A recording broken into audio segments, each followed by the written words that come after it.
आजीच्या हातात फक्त हगायला यायचं तुम्हाला. आणि तू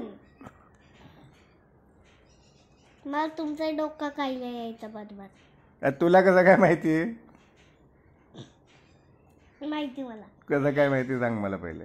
माझे 4 डोळे आहेत म्हणून. तुझे 4 डोळे असू दे पण तुला हे माझ्या लहानपणची गोष्ट तुला कशी माहिती?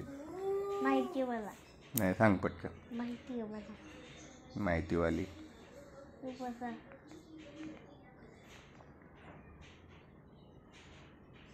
ये बघे येळ. तू बसा.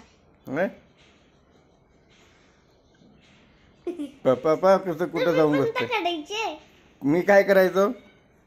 किचन मध्ये असे जायचे आपल्या स्टाईल चालत आणि आजीकडे जाऊन गॅ गॅ गु गु गा गा करायचे.